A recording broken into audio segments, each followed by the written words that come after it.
ආයිබෝන් අද කතාව MT New Diamond ගැන. ඉතින් ඔයාලා බලයි MT New Diamond නෞකාව ගැන ඇයි මේ ගොඩක් පරක් වෙලා කතා කරන්න කියලා. මොකද මෙච්චර කාලෙ අපි කතා කරන්න තිබ්බ දේවල් කොහොම කතා කරලා ඉවරයි නේද කියලා. නෑ මම මේ MT New Diamond නෞකාව ගැන අද කතා කරන්න බලාපොරොත්තු වෙන්නේ කිසි දවස් ගානක පොඩි ඒ පිළිබඳව නැව පිළිබඳව සහ නැවේ වෙච්ච සිද්ධිය පිළිබඳව නැවේ මේ අවස්ථාවේ වෙලා තියෙන සිද්ධිය සහ අනාගතයේදී විය හැකි දේවල් සියල්ලම සලකලා බලලා හොඳට හොයලා බලලා යම් කිසි වැදගත් දෙයක් ලංකාවට වැදගත් පණිවිඩයක් මේ නැවෙන් කියවුණා කියලා හිතන හින්දා මට මේ හොයාගත්ත කරුණුත් එක්ක ඒක කතා කරන්න ඕනේ හින්දා. ඉතින් ගොඩක් අය දන්නවා MT New Diamond නායකාව ග්‍රීසිය සමාගමකට අයිති නෞකාවක් පැනමා රාජ්‍යයේ තමයි ඒක රෙජිස්ටර් කරලා තියෙන වරායකට. ඊට පස්සේ කුවේට් වල ඉඳලා ඉන්දියාවේ පරදීප් කියන වරායට තෙල් රැගෙන යමින් සිටින අතරතුරදී සංගමන් කන්ද තුඩුවට නාවික සතපුම් 70ක් විතර දුරින්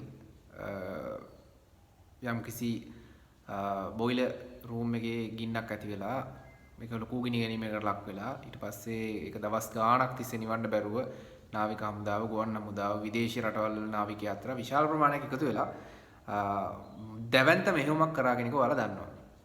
ඒ වගේම මේ නෞකාවෙන් තෙල් කාන්දු වෙලා නැත්නම් පිපිරීමකට ලක් වෙලා තෙල් මුහුදට එකතු වෙලා ලංකාවේ වෙරළට ලොකු විනාශයක් වෙන්න ඉඩකඩ තිබ්බා කියලාත් දන්නවා. ඉතින් මේ ඔක්කොම ඔයාලා දන්න දේවල්. හැබැයි නොදන්න දේවල් කීපයකුත් මම ඔයාලත් එක්ක කතා කරන්නම්. සහ මේ නෞකාවේ මේ සිද්ධිය ලෝකෙටම හොඳ පාඩමක් සහ ලංකාවට විශේෂයෙන් ලොකු පාඩමක් ඉගෙනුවා. සහ ඉදිරියට වැදගත් වෙන කාරණා කීපයකුත් මම අද මේ වීඩියෝ එකෙන් කතා කරන්න බලාපොරොත්තු වෙනවා. ඉතින් පළවෙනි කාරණාව තමයි මේ MT New Diamond නෞකාව කියන්නේ VLCC class නෞකාවක්. ඒ කියන්නේ very large crude carrier කියන කැටගරි එකට අයිති වෙන නෞකාවක්. ඒකෙදී නෞකාවේ dead weight tonnage එක නැත්තම් නැවට ගෙනිය හැකි උපරිම බර ප්‍රමාණය ටොන් 1,60,000 3,20,000 අතර ප්‍රමාණයක වගේ විශාල නෞකාවක් මීටර 330ක් දිගින් යුක්තයි මීටර 60ක් පළලින් යුක්තයි. ඉතින් මේකට වඩා ලොකු නෞකා තියෙනවා ලෝකේ. ඒවා කියන්නේ ULCC කියලා ultra large crude carriers කියලා. එතකොට ඒ නැව් සාමාන්‍යයෙන් dead weight tonnage එක නැත්තම් ගෙනිය හැකි උපරිම ධාරිතාවය ටොන් 3,20,000 ටොන් 5,00,000 හෝ 6 වගේ ප්‍රමාණයක් වෙනවා. ඉතින් ඒ වගේ විශාල නැවුත් තියෙනවා. ඒ විශාල නැවක් නෙවෙයි ඊට වඩා යම් තාක් දුරකට පොඩි නැවක් මෙය. මම කියන්නේ ULCC නැවකට සාපේක්ෂව ටිකක් පොඩි නැවක්. නමුත් මෙය සාමාන්‍ය අපි දකින මුහුදේ දකින නැව වලට වඩා දැවැන්ත නෞකාවක්. සාමාන්‍යයෙන් ගත්තොත් එහෙම ULCC ලෙවල් එකේ තියෙන විශාලම නෞකාව මීටර 390ක් දිගින් යුක්තයි මීටර 80ක් පළලයි. ධාරිතාවය මම හිතන්නේ dead weight tonnage එක 5,00,000ක් විතර වෙනවා. 5ක් හෝ 6ක් වෙනවා. නමුත් මේ නෞකාව VLCC නැත්නම් very large crude carrier කියන කැටගරියට අයිති වෙන්නේ. ඒක මීටර 330ක් දිගින් යුක්තයි සහ මීටර 60ක් පළලයි. ඉතින් ඒතකොට ගත්තොත් එහෙම මීටර 50ක් විතර පොඩි ප්‍රමාණයක පළලක් කියන්නේ කලින් තිබ්බ නැවෙන් 6න් 5ක් වගේ දිග ප්‍රමාණයක් මේ නැවට තියෙනවා. සාමාන්‍ය නැව වලට වඩා විශාලම නැව වලට වඩා චූට්ටක් පොඩි නැවක්. හැබැයි මේක ගෙනියන crude oil ප්‍රමාණය නැත්තම් මේ ගත්තොත් එහෙම crude oil කියලා අපි හඳුන්වන්නේ බොර තෙල් ප්‍රමාණය ටොන් 3,00,000කට අධිකයි. 3,00,000කට ආස නැහැ 2,70,000ක් කියලා තමයි කිව්වේ. 2,70,000ක් තමයි ගෙනියන්නේ මේ උපරිම බර විදිහට. ඒතර නැවේ බරත් එක ගත්තම සාමාන්‍ය නැව ටොන් 50,000ක් විතර වෙනවා. ඊළඟට ULCC නැව ගත්තොත් එහෙම ඒකත් නැව සාමාන්‍යයෙන් ටොන් 1,00,000ක් විතර වෙනවා. ගෙනිය හැකි ප්‍රමාණය crude oil ප්‍රමාණය සාමාන්‍යයෙන් ටොන් 4,00,000කට ආසන්න ප්‍රමාණයක් වෙනවා. ඉතින් ප්‍රමාණය අතින් ගත්තොත් එහෙම ටොන් 4,00,000ක් කියන එක ඉතා විශාල ප්‍රමාණයක්. මේකේ අපි සාමාන්‍ය ගණන් හැදීමක් මම නිකන් කරලා බැලුවා.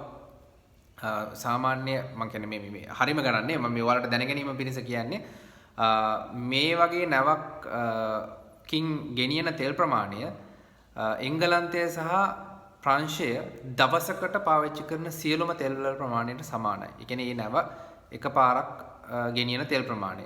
ඉතින් ඒක ලංකාවේ විදිහට ගත්තොත් එහෙම ලංකාවේ තියෙන සියලුම වාහන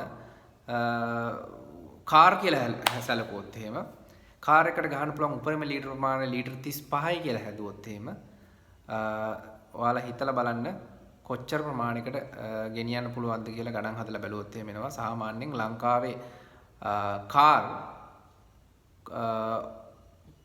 ලීටර් 35 ගානේ අපි මම ගණන් හදපු එක මට ආවේ ලංකා කාර් කෝටියකට ගහන්න පුළුවන් මේ තෙල්.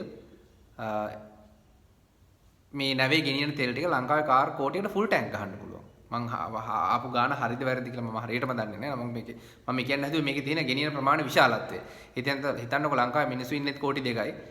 ලංකාවේ කාර් තියෙන ප්‍රමාණය ගත්තොත් එහෙම කාර් කෝටියක් නැහැනේ. අපි කාර් ලක්ෂයක් කියලා ගත්තොත් එහෙම මේ කාර් ලක්ෂයට 100 පාරක් ෆුල් ටැංක් ගහන්න පුළුවන්. එක පාර ලංකාවේ ඔක්කොම කාර් වලට ගත්තොත් එහෙම මේ තෙල් ෆුල් ටැංක් ගහුවොත් එimhe ලීටර් 35 ගානේ 100 පාරක් ගහන්න පුළුවන් තරම් තෙල් ප්‍රමාණයක් ගෙනියනවා. ඉතින් ලංකාවේ විදිහට ගත්තොත් එහෙම මේක මං හිතන්නේ මාස දෙකක මාස එකමාරක විතර තෙල් සංචිතයක් තමයි මේ ගෙනියලා තියෙන්නේ. හරි. තෙල් කතාව දන්නවා.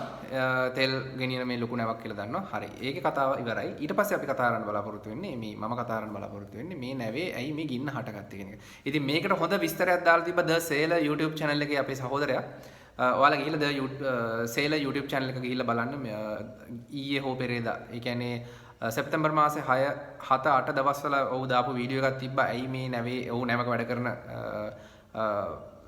ඉංජිනේරුවරයෙක් ඔහු දාපු වීඩියෝ එකේ තිබ්බා කොහොමද නැවක් මේ ගමන් කරන්නේ, කොහොමද නැවක ගින්නක් ඇති වෙන්න පුළුවන්, ඒක මැඩපවත්වන්න පුළුවන් විශේෂ කාරණා ගොඩාක් ඔහු දාලා තිබ්බා. ගිහිල්ලා ඒ channel එකත් බලන්න, ඒ channel එක subscribe කරන්න. ඔහුට සහයෝගයක් දෙන්න. මම හිතනවා subscribers ලක්ෂයට ලං වෙලා ඉන්නේ. ඉතින් ඒත් එක්කම ඔහුගේ කතාව තමයි මේ බොයිලර් රූම් එක ලේසියෙන් ගිනි ගන්න නැහැ. හැබැයි ගිනි ගන්න තියෙන සම්භාවිතාවය වැඩි. සහ නැවක් කියන්නේ ඕනෑම අවස්ථාවක අනතුරටපත් විය හැකි දෙයක් හැටියට තමයි උන් සලකන්නේ. ඉතින් ඒකත් එක්ක ඔහු කියපු දේ තමයි මේ බොයිලර් රූම් එක ආකාර දෙකකින් බොයිලර් රූම් එකට ආකාර දෙකකින් මේ ශක්තිය ලබා ගන්නවා. හැබැයි බොයිලර් රූම් එකේ මූලික කාර්යය වෙන්නේ මේ නැවේ ගෙනියන්නේ කාගෝ විදියට ක්‍රූඩ් ඔයිල්. ඉතින් ක්‍රූඩ් ඔයිල් යම් කිසි ප්‍රශස්ත උෂ්ණත්වයක තියාගෙන ගියොත් තමයි එය හරියාකාරව භාවිතයට ගන්න පුළුවන්. ඉතින් මේ හරියාකාරව භාවිතයට ගන්න විදිහට ගෙනියන්න නම් මේ ප්‍රශස්ත උෂ්ණත්වයෙන් දිගටම ලබා දෙන්න නම් මේ සමහර නැව්වල ඉලෙක්ට්‍රික් හීටර්ස් පාවිච්චි කරනවා. නමුත් මේ වගේ ULCC VLCC වගේ විශාල නැව්වල ඒක කරන්නේ ස්ටීම් මාර්ගයෙන්, කියන්නේ අධික තාපයට ලක් කරන ලද සෙල්සියස් අංශක 100ට වඩා ඉහළ 130 140 වගේ උෂ්ණත්වයක් පවතින හිමාලයේ මේ ක්‍රූඩ් ඔයිල් හරහා බට මාර්ගයෙන් යවලා ඒ ක්‍රූඩ් ඔයිල් යම්කිසි ප්‍රශස්ත උෂ්ණත්වයක තියාගෙන අවශ්‍ය වරාය දක්වා ගෙන යාම තමයි මේක කරන්නේ. ඉතින් ඒතකොට මේ උෂ්ණත්වය ලබා දෙන්න තමයි මේ ස්ටීම් පාවිච්චි කරන්නේ. ස්ටීම් ලබා ගන්න බොයිලර් රූම් එකකින්.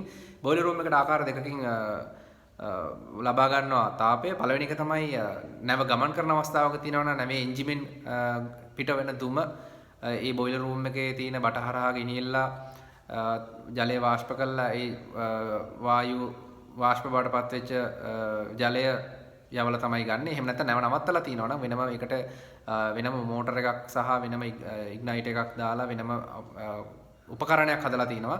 ඒකෙදි බොයිලර් එක වැඩ කරන්නේ. ඉතින් මේ අවස්ථා දෙකේදීම මේක ජලය රත් කරලා තමයි යවන්නේ. ඉතින් ඒකෙදි වෙන්න පුළුවන් කාරණාව ඔහු කියලා තිබ්බා මේ දුම පාවිච්චි කරලා නැවේ එන්ජින් වල දුම පාවිච්චි කරලා ඒ හීට් එක පාවිච්චි කරලා යනවා නම් දවස් කීපයකට සැරයක් ක්ලීන් කරන්න ඕන. ඊට පස්සේ අනිත් අර ඉග්නයිට් එක පාවිච්චි කරලා එතන ඒ චේම්බර් එකෙන් කරනවා නම් ඒකෙදි යම්කිසි ගෑස් ප්‍රමාණයක් හෝ ඉන්ධන ප්‍රමාණයක් තියෙන්න පුළුවන්. ඒකත් එක්ක යම්කිසි පිපිරීමකට ලක් වෙන්න පුළුවන්. මේවා රස්නේ වැඩි වෙලා ඇද වෙන්න පුළුවන්. හැබැයි ඔහු කියපු තව කාරණාවක් තමයි මේ නැව් වල බොහොම සේෆ්ටි ෆීචර්ස් ගොඩක් තියෙනවා. මේ කොයිම අවස්ථාවකදී හරි මේ එන්ජින් එකෙන් එන උෂ්ණත්වය සහිත දුම නැත්නම් ඒ වායුන් සහ මේ බොයිලර් රූම් එකෙන් පිටවන වායුන් අතර උෂ්ණත්ව වෙනසක් තියෙනවා. අනිවාර්යෙන් බොයිලර් රූම් එකේ ගිනි ගැනීමක් හෝ යම්කිසි මොකක් හරි වෙනස් වීමකට ලක් වෙලා තියෙන්න ඕනේ. ඒ හින්දා යම්කිසි අනතුරක් තියෙනවා කියලා අලාම් සිස්ටම් එකක් තියෙනවා කිව්වා. ඊට පස්සේ මේකෙදී යම්කිසි ගෑස් කාන්දුවක් වෙලා මොකක් හරි වෙලා පිපිරීමක් සිද්ධ වුණොත් එහෙම එතනදී ඇති වෙන ගින්න දුමෙන් අඳුරගෙන ස්මෝක් ඩිටෙක්ටර්ස් තියෙනවා කිව්වා. නැත්නම් හීට් ඩිටෙක්ටර්ස් තියෙනවා කිව්වා. ඊට පස්සේ මේකට මූදු ජලය පාවිච්චි කරලා මේක නිවන්න පුළුවන් කිව්වා. එහෙම නැත්නම් කාබන් ඩයොක්සයිඩ් පාවිච්චි කරලා නිවන්න පුළුවන් කිව්වා. එහෙමත් නැත්නම් ෆෝම් පාවිච්චි කරලා නිවන්න පුළුවන් කිව්වා. මේ වගේ විවිධාකාරයේ දේවල් ගොඩක් තියෙනවා. හැබැයි මොනෑම හේතුවකට හෝ MT New Dawn Diamond නෞකාවේ බොයිලර් රූම් එක පුපුරලා තියෙනවා. බොයිලර් රූම් එකේ තියෙන එන්ජින් රූම් එකත් එක්කම තමයි නැව්වල. ඉතින් එතකොට මේ පිපිරීමත් එක්ක නැවේ කාර්ය මණ්ඩලයට මොනවාම හේතුවකින් හරි මේක පාලනය කරගන්න බැරි වෙලා තිනවා. එක් පුද්ගලයෙක් මිය ගියා හෝ අතුරුදහන් වුණා කියලා ඒ වෙලාවේ වුණ හොයාගෙන තිබ්බා. මං හිතන්නේ ඒක තමයි හේතුව. එක් පුද්ගලයෙක් මිය ගියා හෝ අතුරුදහන් වුණා කියලා කියපු හින්දා තමයි මොවුන්ට පාවිච්චි කරන්න බැරි වුණේ කාබන් ඩයොක්සයිඩ් සහ ෆෝම් කියන දේ. මොකද කාබන් ඩයොක්සයිඩ් වලින් ටක් ගාලා මේ ගින්න දහන අපෝෂකයක් ඒ හින්දා ටක් ගාලා ගින්න නිවෙන එක නතර කරන්න පුළුවන් ඔක්සිජන් නැතිකමින්. නමුත් කරන්න විදියක් තිබෙන්නේ නැහැ. මිනිස්සෙක් අතුරුදහන් කියලා කියපු හින්දා මොවුන් කරලා තින්නේ ඊළඟට ෆෝම් පාවිච්චි කරලත් නැහැ. ජලය පාවිච්චි කරලත් නැහැ. මොවුන් බෝයිලර් රූම් එක වහලා දාලා එළියට අවිලා තිනවා. ඒකෙන් වෙලා තින්නේ අර බෝයිලර් රූම් එකේ අධික තාපයත් එක්ක ඒවා උණු වෙලා වැක්කිරලා මොන හරි වෙලා එන්ජින් එක පැත්තට ගිහිල්ලා එන්ජින් එකේ තියෙන යම්කිසි කොටසුත් ගිනි අරගෙන සහ මේ එන්ජින් එකට අමතරව ජෙනරේටර්ස් පාවිච්චි කරනවා විදුලිය සම්පාදනය කරගන්න නැවේ. ඉතින් ඒවටත් යම්කිසි ගින්න පැතිරීමකට ලක් වෙලා මේ ජෙනරේටර්ස් සහ එන්ජින් එකට ඉන්ධන වලින් තමයි මේවා වැඩ කරන්නේ. මේ ජෙනරේටර් සහ එන්ජින්. එතකොට ඒවට පාවිච්චි කරන ඩීසල්. ඉතින් ඩීසල් ටොන් 1600ක් වගේ ප්‍රමාණයක් අරන් ගියා කියලා කියනවා නැවේ භාවිතයට. ඒකෙත් මම හිතන භාගයක් විතර ඉවරලා තියෙන්නේ ඇති. ඉතින් ඉතිරි ටොන් අපි කියමු 800ක් වගේ තිබ්බනම් ටොන් 800ක වගේ ප්‍රමාණයක් ගිනි ගැනීමට ලක් වෙලා නිරන්තර ගිනි ගැනීම සහ අධික උෂ්ණත්වය නිසා යම්කිසි පිපිරීම් කීපයක් සිද්ධ වෙලා තියෙනවා නැව ඇතුළේ. ඉතින් ඒකත් එක්ක නැවේ එන්ජින් කාමරය සහ නැවේ සියලුම පරිපාලන කටයුතු නැව ගමන් කිරීමේ සියලුම කටයුතු නතර වෙලා නැව නිකන් ඩෙඩ් ෂිප් එකක් බවට පත් වුණා. ඉතින් ඒකත් එක්ක නැව ඔහේ පාවෙන තත්ත්වයට ආවා. ඉතින් මේකෙදි මේ නැව ගිනි ගන්න එකට නවත්තන්න ගොඩක් දේවල් නවත්ත ගන්න කාර්ය මණ්ඩලයට තිබ්බා කියලා කියනවා. මොකද මේක අවුරුදු 20ක් පරණ නැවක්. මේ ගොඩක් පරණ නැවක් නෙවෙයි. 2000 වර්ෂයේදී ජපානයේ නිෂ්පාදනය කරපු නැවක්. ජපානයේ සර්ටිෆයි කරපු නැවක්. මේකේ සියලුම ආරක්ෂක උපාංග තිබ්බා කියලා කියනවා. මොකද මේ වගේ අනිත් නැව අධ්‍යයනය කරලා බැලුවමත් ඒ තිබ්බ කාරණා බැලුවම මේ සියලුම ආරක්ෂක උපාංග සහ උපකරණ තිබ්බා කියලා කියනවා. ඒ හින්දා යම්කිසි කාර්ය මණ්ඩලයේ අතපසුවීමක් හින්දා තමයි මේක වෙලා තියෙන්නේ කියලා තමයි ගොඩක් විද්වතුන්ගේ සහ විශේෂඥයන්ගේ මතය. ඉතින් මම ඒකත් හොයලා බැලුවා. මම හිතන්නේ ඒක තමයි වෙන්න ඇත්තේ. මේ කාර්ය මණ්ඩලයේ තියෙන නොපුහුණුකම සහ උන්ගේ නොසැලකිල්ල නිසා වෙච්ච මහා විනාශයක්. ඒ කියන්නේ පොඩියෙන් නවත්ත ගන්න තිබ්බ දෙයක් නවත්ත ගන්න බැරිලා තියෙනවා. මම හිතන්නේ ඒකට මූලික කාරණා වෙන්න ඇත්තේ අර අතුරුදහන් වෙච්ච පුද්ගලයා මැරිලාද නැද්ද කියලා දැනගන්න බැරි හින්දා සාමාන්‍ය නාවික නීතියක් තියෙනවා. යම්කිසි පුද්ගලයෙක් නැවක ගින්නක් පැවතින අවස්ථාවකදී අතුරුදහන් වෙලා ඉන්නවා නම් ඔහු මිය ගියා කියලා දැනගන්න තුරු කාබන් ඩයොක්සයිඩ් හෝ යම්කිසි පුද්ගලයෙකුගේ ජීවිතය විනාශ කරන්න පුළුවන් දෙයක් පාවිච්චි කිරීමේ හැකියාවක් නැහැ. ඉතින් ඒ හින්දා තමයි මම හිතන්නේ උන්ට කාබන් ඩයොක්සයිඩ් පාවිච්චි කරන්න බැරිලා තියෙනවා. නමුත් වතුරෙන් ඕක නිවන්න තිබ්බා. එහෙම නැත්නම් එන්ජින් නවත්තලා මොකක් හරි යම්කිසි ක්‍රමවේදයක් පාවිච්චි කරලා මේක නවත්ත ගන්න තිබ්බා. නමුත් ඕන එක කරලා තිබ්බේ නැහැ. හරි. දැන් නැවේ කතාව හරි. නැව ගිනි ගත්තා. නැව ගිනි අරගෙන දවස් ගාණක් මේක ගියා නිවන්න හේතු වුණේ මේ තියෙන ටොන් 800ක විතර ඉතිරි වෙච්ච ඩීසල් ප්‍රමාණය ගිනි අරගෙන ඉවර වෙනකන් නැවේ සියලුම දේවල් දැවිලා ගිහිල්ලා ඒ තෙලුත් දැවිලා ඉවර වෙනකන් මේක නිවා ගන්න බැරි තත්ත්වයකටපත් වුණා. ඉතින් ඒක තමයි දවස් ගානක් ගියේ සාමාන්‍ය නැවක ගින්නක් මේ පැයෙන් දෙකෙන් නිවන්න බෑ. මේ තෙල් පිච්චිලා ඉවරනකම්ම සියල්ලම පිච්චිලා ඉවරනකම් පාවිච්චි කරන්න වෙනවා. නැවේ තියෙන බලන් ඉන්නවා අපිට. ඉතින් ඒත් එක්ක අනිත් කාරණාව තමයි මේ නැවට අපි ලංකා මුහුදේට කිලෝමීටර් නාවික සතුම 70ක් හෝ කිලෝමීටර් 70ක් වගේ ප්‍රමාණයක් ඈතින් තිබ්බ මේ නැව මුහුදේ තියෙන දිය තරංගات එක්ක ලංකාව දිහාවට දිය තරංග ඇදිලා තිබ්බ මුහුදු රළ තිබ්බ හින්දා ලංකාව දිහාට ඇදිලා ආවා. ඉතින් අන්තිමට ලංකාවට කිලෝමීටර් 22ක් නැත්නම් නාවික සතුම 11ක් දක්වා ළඟට එනකන් ආවා. මේ අතරදී මේ නාවික හමුදාව, ගුවන් හමුදාව, වරාය අධිකාරිය, ඊට පස්සේ ඉන්දියන් නාවික හමුදාව, ඉන්දියානු පෙරළ ආරක්ෂක බලකාය, ඊට පස්සේ රුසියානු නාවික හමුදාවේ නෞකා දෙකක් උදව්වට ඇවිල්ලා ගිහිල්ලා තිබ්බා. මේ වගේ නෞකා විශාල ප්‍රමාණයක් මම දන්නේ නැහැ 20 ගාණක් සහ ගුවන් යන විශාල ප්‍රමාණයක් මේකට සහභාගී වෙලා මේකට ලොකු වෙහසක් දරලා ගින්න පළවෙනි වටේ නිවා ගත්තා. ඊට පස්සේ නැවත නැව ඇදගෙන ගියා. නැවතත් ගිනි ගැනීමට ලක් වුණා. ඒකට හේතුව තමයි මේ වගේ අධික ගිනි ගැනීමකට ලක් වූ නැවක තහඩු ඉතා විශාල විදිහට රත් වෙනවා සෙල්සියස් අංශක 1000කට වගේ. ඉතින් පොඩි පොඩි ස්පාර්ක්ස් නැවත ඇති වෙලා නැවතත් අර අපි නැවකට වතුර කොච්චර ගැහුවත් සාමාන්‍යයෙන් නැව ඇතුළට වතුර යන්න තියෙන සම්භාවිතාව ඉතා අඩුයි. හේතුව නැවක හදලා තියෙන ඕනම කුණාටුවකට ඕනම වෙලාවකදී වතුර ඇතුළට නොයන විදිහට. ඉතින් කොච්චර වතුර ගැහුවත් බොහොම සල්ප ප්‍රමාණයක් තමයි වතුර යන්නේ. ඉතින් දින ගණනක් ගහපු වතුරත් එක්ක අර ඇතුළේ තියෙන තෙල් උඩට ඇවිල්ලා පාවෙලා අර ස්පාර්ක්ස් එක්ක ටක් ගාලා ආපහු ගිනි ගැනීමට ලක් කරනවා. ඒකයි දෙවෙනි ගිනි ගැනීමකුත් ඇති උනේ. ඒ වගේම අනිත් කාරණා තමයි ගොඩක් අය අහලා තිබ්බා ඇයි මේ නැව මේ මැද තියෙද්දි නැවේ වටේටත් වතුර ගහන්නේ නැවේ බඳට වතුර ගහන්නේ ඇයි මේ මොකද්ද මේ කරන පිස්සු වැඩේ මේ අර ගොඩක් දේශපාලනයටත් අදාළ කරගෙන විහිළු කරලා දාලා තිබ්බා මං හිතන්නේ ඒක ඔවුන්ගේ නොදැනුවත්කම මේ නැවක් ගිනිගනිද්දී නැවේ ඉදිරිපස්ස කොටසේ තමයි අපි තෙල් ගෙනියන්නේ ඊළඟට මේක විශේෂයෙන් සඳහන් කරන්න ඕනේ මේක ඩබල් හල් ෂිප් එකක් ඒ කියන්නේ හල්ස් දෙකක් තියෙනවා නැත්නම් නැවේ බඳවල් දෙකක් තියෙනවා ඉදිරි පස්සේ සහ ඇතුළත කියලා. ඒතර පිටත සහ ඇතුළත කියලා පිටත හල් එක යම්කිසි ආකාරයකින් හානියකට ලක් වුණත් නැවට ඉදිරියට ගමන් කිරීමේ හැකියාවක් තියෙනවා. ඇතුළේ තියෙන හල් එකකින්ද තෙල් ආරක්ෂිතව තියෙන හින්දා. ඉතින් ඒකත් එක්ක මේ නැවේ ආරක්ෂාව සම්බන්ධයෙන් ප්‍රශ්නයක් තිබ්බේ නැහැ ඉදිරිපස තියෙන තෙල් වලට. මොකද මම සමුද්‍ර පරිසර ආරක්ෂණ අධිකාරියේ සභාපතිතුමා සාමාන්‍ය අධිකාරිතුමා සහ නාවික හමුදාවේ මම දන්න උසස් නිලධාරීන් කීප දෙනෙක් එක්කම කතා කරාම කිව්වේ නෑ නැවේ ඉදිරිපස තියෙන තෙල් වලට කිසිම හානියක් වෙන්නේ නෑ මේක ඩබල් හල් ෂිප් එකක් ඊළඟට මේකේ නැවේ කිසිම බඳට කිසිම හානියක් වෙලා නෑ නමුත් ඇතුලේ තියෙන ගින්න හල් එක ඉස්සරහට ඉදිරියට ගියොත් යම් කිසි හානියක් වෙන්න පුළුවන් ඒක නවත්ත ගන්න තමයි මේ එන්ජින් එකේ ගිනිගත්ත පැත්තට මේ වතුර ගැහුවේ සහ ඉස්සරහට වතුර ගැහුවේ නැවේ ඉදිරිපස තියෙන මේ තෙල් වල උෂ්ණත්වය යම් කිසි අවම මට්ටමක තියාගෙන ගිනි ගැනීමකට තෙල් කියන්නේ බොර තෙල් වල උෂ්ණත්වය අවම මට්ටමක තියාගෙන ඒ ගිනි ගැනීමෙන් වළක්වා ගන්න. මොකද මේක දැවැන්ත හිරු රශ්මියකට නිරාවරණය වෙනවා වගේම පිටිපස්සෙන් තවත් ගින්දර එනකොට උෂ්ණත්වය ඉහළ යෑමේ සම්භාවිතාවයක් තියෙනවා.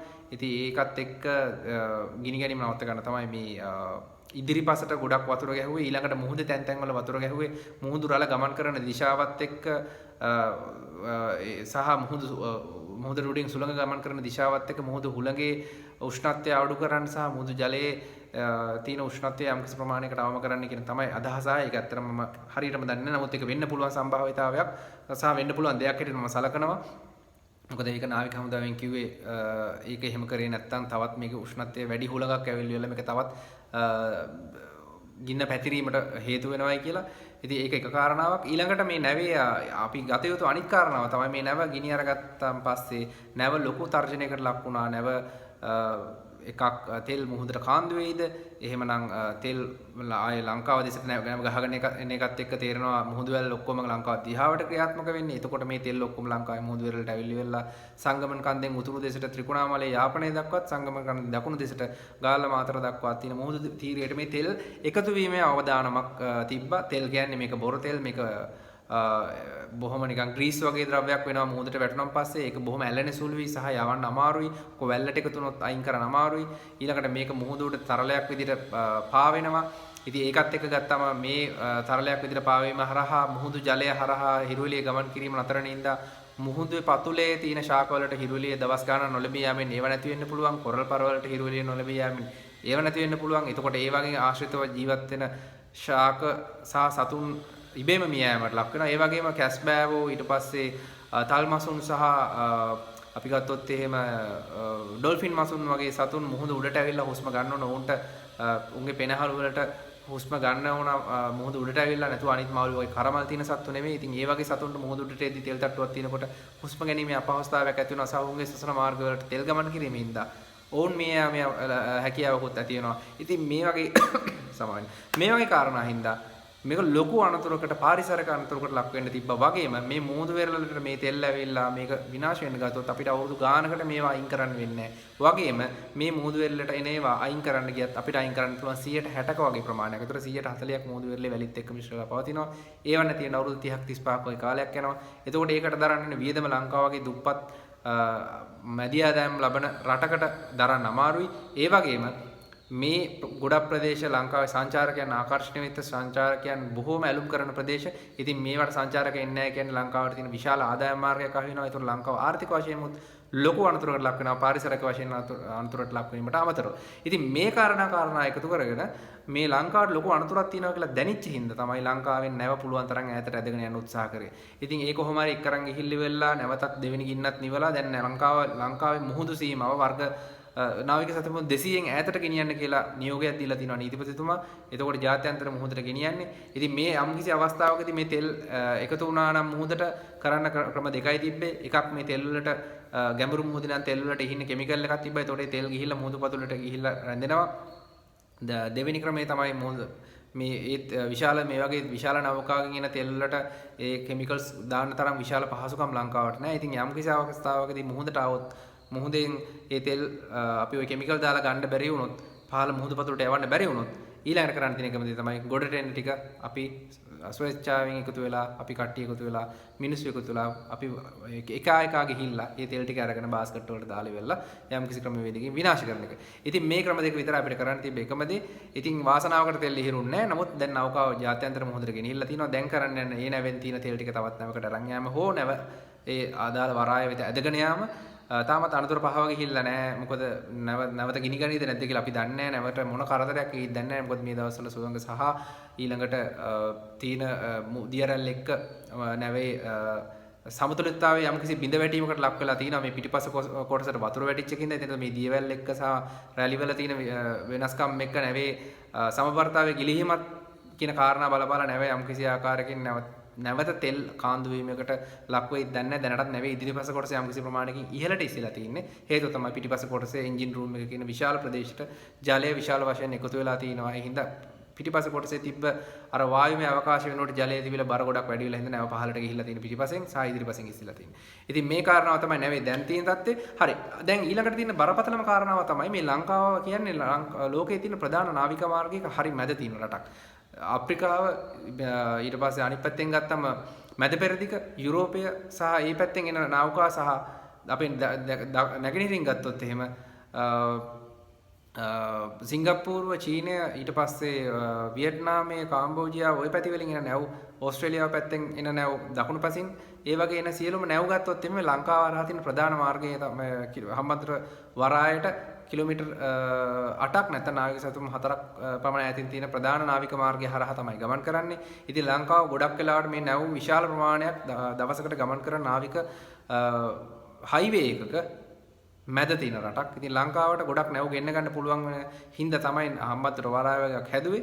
හැබැයි මේකේ තියෙන අනතුර තමයි මේ වගේ අනතුරු අනාගතේ තවත් වෙන්න පුළුවන්. ඉතින් එතකොට ලංකාව වගේ රටකදී දැන් අපි දැන් තේරුම් ගත්තා ලංකාව වගේ රටකට මේ නැව් දෙක තුනක් ගිහිල්ලි වෙලා හෙලිකොප්ටරයක් දෙකක් ගිහිල්ලි වෙලා මේ නැවක් ගෙනි ගන්න එක නතර කරන්න බෑ. නැවක් අනතුරට ලක් වුණාම බේර ගන්න බෑ කියලා. මීට කලින් කාගෝ ෂිප් එකක් කොළඹ වරායට පිටින් ගිනි ගත්ත දවස් 10ක් ගියා නිවන්න. යන්තම් කාගෝ ෂිප් එකක් හින්දා ඒක ප්‍රශ්නයක් වුණේ නැහැ. නමුත් මේ වගේ බල්ක් ක්‍රූඩ් ඔයිල් කැරියර් එකක් වගේ එකක් ගිහිල්ලි වෙලා යම් කිසි විනාශයක් වුණොත් එහෙම ලංකාවට තියෙන පහසුකම් මදි කියන එක අපිට ඔප්පු වුණා. ඉතින් ඒකත් එක්ක දැන් තියෙන ලොකුම තර්ජනය තමයි මේ වගේ දේවල් අනාගතයේ ලංකාවට එන්න පුළුවන්. ලංකාව ලොකු අනතුරක තියෙන්නේ. ඉතින් ලංකාව රජයට සහ කලාපීය වශයෙන් දැන් ලොකු අවධානයක් යොමු වෙලා තියෙනවා. ලංකාව වගේ රටකට මේ වගේ ස්ථානගත කිරීමක් කරන්න ඕන හදිසි ප්‍රතිචාර දැක්වීමේ ඒකකයක් නාවික හදිසි ප්‍රතිචාර දැක්වීමේ ඒකකයක්. ඒකත් එක්ක ගත්තොත් එහෙම මේ නැව් ගිනි ගැනීම හෝ නැව් අනතුරටපත් වීම හෝ යම්කිසි කාරණාවක් සම්බන්ධයෙන් නාවික හමුදාවේ විශේෂ ඒකකයක්, වරාය අධිකාරියේ විශේෂ ඒකකයක්, වෙරළ ආරක්ෂක බලකායේ විශේෂ ඒකකයක් සහ සමුද්‍ර පරිසර ආරක්ෂණ අධිකාරිය, වෙරළ සංරක්ෂණ අධිකාරිය මේ කිසියල්ලම එකතු කරගෙන ගුවන් හමුදාවේ සහාය ඇතුව යම්කිසි ඒකකයක් පිහිටවන්න ඕන කියන එක හමුදාවන්ට වරාය ආශ්‍රිතව හෝ ත්‍රිකුණාමලය වරාය ආශ්‍රිතව පිහිටවන්න ඕන කියන එක දැන් ලොකු අවශ්‍යතාවයක් ඇති වෙලා තියෙනවා. හේතුව තමයි අනාගතයේදී මේ මුහුදු කලාපයේ ලංකාවට බටහිරින් මුහුදු සැතපුම් 200ත් ලංකාවට දකුණින් මුහුදු සැතපුම් 200ත් ලංකාවට නැගෙනහිරින් මුහුදු සැතපුම් 200ත් කියන මේ ලොකු ඉඩ ප්‍රමාණයක් ලංකාවගේ 7 ගුණයක් විශාල මුහුදක් ලංකාවට අයිති වෙලා තිනවා. ඔය යම්කිසි ඕනම තැනකදී මේ නැවක් අනතුරටපත් වීම හැකියාව තියෙනවා නම් ඒකට සහයෝගය ලබා දෙන්න ඒවා නිවලා හෝ ඒ වගේ අනතුරක් මග ඇරලා ඒ අනතුරු පත්වෙච්ච නැවතත් ක්‍රියාත්මක කරවලා හරි විදිහට හරි ගස්සලා යවන්න පුළුවන් ක්‍රමවේදයක් හදාගන්න පහසුකම් සැපීමේ මධ්‍යස්ථානයක් අවශ්‍යයි කියන එක දැන් තේරලා තියෙනවා. ඉතින් ඒක තමයි අනාගතයේ ලංකාවට තියෙන ලොකුම තර්ජනය මේ නැව් වලින් වෙන්න පුළුවන් අනතුරු සහ ඒකට මුහුණ දිය යුතු ආකාරය පිළිබඳව රජය යම්කිසි ක්‍රියාත්මක වීමක් කළ යුතුයි. ඒකට සැලසුම් සැදිය යුතුයි. ඒවට අවශ්‍ය පහසුකම් සම්පාදනය කර යුතුයි. ණය අරන් හරි මේක කරන්න වෙනවා. සහ සමහර කලාපේ අනිකුත් රටවල් එකතු කරගෙන මේ වැඩේ කරගෙන යන්නත් ඕන. මොකද ලංකාවට තනියෙන් මේ වැඩේ කරන්න බැරි හින්දා. ඉතින් අනාගතයේදී මේ වගේ අනතුරු නොවේවා කියලා ප්‍රාර්ථනා කරන ගමන් මේ වගේ අනතුරු වෙන්න යන අවස්ථාවකදී ඒකට මුහුණ දෙන්න යම් කිසි කාර්ය සාධක බලකායක් නාවික හමුදාව, ගුවන් හමුදාව, වෙරළ ආරක්ෂක බලකාය, සමුද්‍ර පාරස් ආරක්ෂණ අධිකාරිය, වරාය අධිකාරිය සහ අනිකුත් ආයතන එකතු වෙලා හදයි කියන බලාපොරොත්තුවත් සහිතව අපි ඉන්නවා. ඉතින් අනාගතයේදී මේ වගේ අනතුරු නොවේවා. මේ වගේ අනතුරක් වුණත් ඒකට මුහුණ දෙන්න අවශ්‍ය ශක්තිය ධෛර්යය තියෙන පිරිසක් අපිත් එක්ක ඉන්නවා කියලා අපි දන්නවා. ඉතින් ඔවුන්ට අවශ්‍ය පහසුකම් ලැබේවා කියලා ප්‍රාර්ථනා කරනවා. ඒවා ලබා දෙයි කියලා අපි හිතනවා රජයෙන්. ඊළඟට මේ වගේ අනතුරු ගැන දීර්ඝකාලීන වැඩපිළිවෙලක් සහ මේ වගේ අනතුරු වලට මුහුණ දෙන්න අවශ්‍ය පහසුකම් සියලුම ආයතනවලට ලබා දෙයි කියලා අපි බලාපොරොත්තු වෙනවා. ඉතින් හරි. අද කතාව MT New Diamond ගැන ටිකක් දිග වැඩි වුණා. හැබැයි කියන්න ඕන දේවල් ටික ඔක්කොම කිව්වා. දවස් කීපයකට පස්සේ තමයි මේ කතාව අරන් ආවේ. ගොඩක් දේවල් රිසර්ච් කරා, ගොඩක් දේවල් හෙව්වා. ඉතින් මම මේ කියන දේ හොඳයි ඇත්ත කියලා හිතනවා නම් මේකට කමෙන්ට් කරන්න, ෂෙයා කරන්න. ඉතින් ඔයාලා මේ දේ වගේම තවත් මම මොන හරි කතා කරන්න ඕන දෙයක් තියෙනවා කියලා හිතනවා නම් කමෙන්ට් කරන්න. ඒ වගේම ඔයාලගේ කමෙන්ට්, ලයික්, ෂෙයාර්ස් මේ සියලුම දේවල් ගොඩක් අගය කරනවා. බොහොම ස්තුතියි. එහෙනම් ගිහින් එන්නම් ආයෙ දවසක හම්බෙමු මේ වගේ මලුත් මාතෘකාවකින්. සුබ දවසක්.